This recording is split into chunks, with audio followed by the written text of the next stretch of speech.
Salma Al-Rashid is the W20 Sherpa for the year of Saudi Arabia's presidency of the G20. As an official delegate, she has represented Saudi Arabia at W20 meetings in Argentina and Japan and helped to shape the communiques to G20 leaders. A lifelong activist for women's equality, Salma is this year bringing together experts on women's economic empowerment, including academics, entrepreneurs, political and business leaders, and representatives of civil society to develop recommendations for the G20 countries to implement to promote equality. Holy cow, Salma, what a year to take over this role. Yeah. I know. I mean, we have a saying in Arabic that nothing comes to you that you can't handle. So I keep telling myself that, but this is a momentous year for sure. So not the year you intended, obviously, when you started this in November, correct? Is that you started in November of 2019? Yeah, that's when we took the handover from our Japanese colleagues, and we kick-started in January 2020. But even in January, we didn't know that this is the reality we'll be in. Right. Okay. So let's talk about quickly then, what are the focus areas for the W20? So the W20 has a number of focus areas. Obviously, the reason we exist is to further advance women's economic empowerment and to ensure that gender issues and women's empowerment is mainstreamed into the G20 discussions. The way we do that is through a long consultative process, and at the end of that process, we submit a list of policy recommendations that we want the G20 leaders to commit to.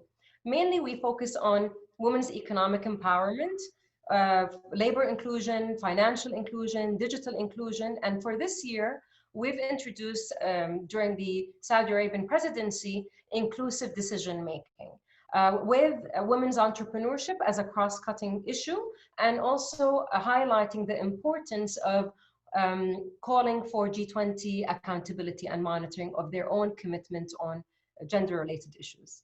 So as we both know, 2020 went completely off the rails around March 13th. You and I were talking earlier, we both went into quarantine on the same day. How has this pandemic then affected women around the world? So it highlighted existing inequalities. It just brought them to the surface. It did not introduce anything that we were not aware of, especially for those who work in the field and are aware of women's issues, but it just highlighted them. And we hope that this is an opportunity to build back better, to ensure that governments and policymakers realize what we've been calling for many years, that women are at a disadvantage in many ways, and it is the time to reconstruct and build our economies and policies better. Women make up 70% of the healthcare sector, and they're in the front lines. This is they say this is a war. This is the first global war that ever in history where the frontliners are females, are women in the front lines. We have 740 million women in the informal economy, and with this pandemic, these are really impacted. Tourism is impacted. Tourism employs huge numbers of women. So these are, it just highlighted the whole, we're all moving and connecting digitally and through, across oceans to connect digitally, but women are also the least connected and with least access to technology and digital infrastructure. Yeah, well, I just want to circle back on something. You and I recorded a longer podcast. I hope everybody will go listen to that. But you mentioned joking in the podcast about, we all think Google is a woman. Google is a man. So explain that to me about digital inclusion for women, because I think this is important. I think a lot of women don't actually think about this enough. So in W20, we discussed women and girls' digital inclusion and the importance of ensuring that women have access, but it's not only access. So access to the internet, access to technology, digital literacy. So they need to know how to use that technology, STEM, so science, technology, engineering, maths. They need to get into these fields of study. But not only that, the other side of that story, who's designing these algorithms, who's designing the artificial intelligence, the majority is male. We don't have enough diversity actually in that. And, not only between men and women, but also across the whole spectrum of diversity. We don't have enough diversity in that field. And that's a serious issue, because now with everybody's counting on artificial intelligence, but there are biases. There are biases in artificial intelligence. Well, when we talk about, systemic racism and systemic sexism, this is a perfect example of something that is being built with male biases built in, because we don't have enough women building the programs behind it. So I think that's just something excellent to highlight why it is so important for women to be more involved in STEM. Absolutely. And to give you just a recent example, one of the G20 governments during the pandemic ran a survey to understand symptoms of the COVID-19.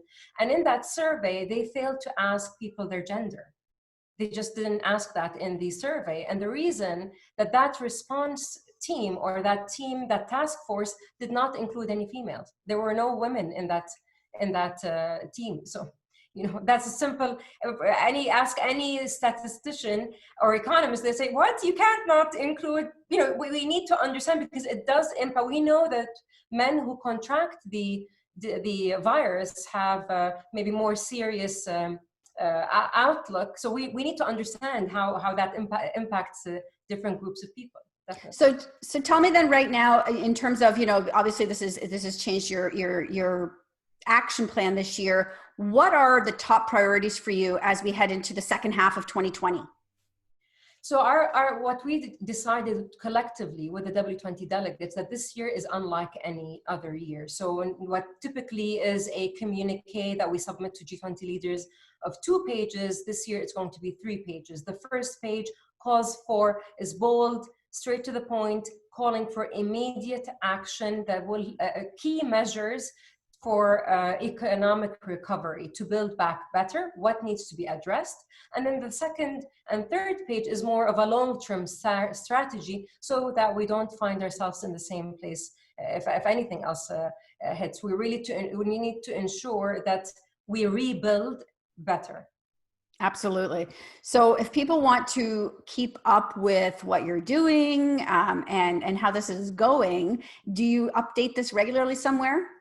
Absolutely. So I would like to ask your listeners and viewers to follow us on Twitter, W20org, and on Instagram, W20org, and on our website, W20saudiarabia.org.sa. We constantly updated. Our website has a wealth of downloadable resources on women's issues, and I hope that they continue to support, retweet, and support the cause. Thank you. Absolutely. And thank you so much for joining me today all the way from Saudi Arabia. This is a pleasure, and I hope that our paths cross in person someday. I do too. Thank you very much, Candace. Thank you for joining me.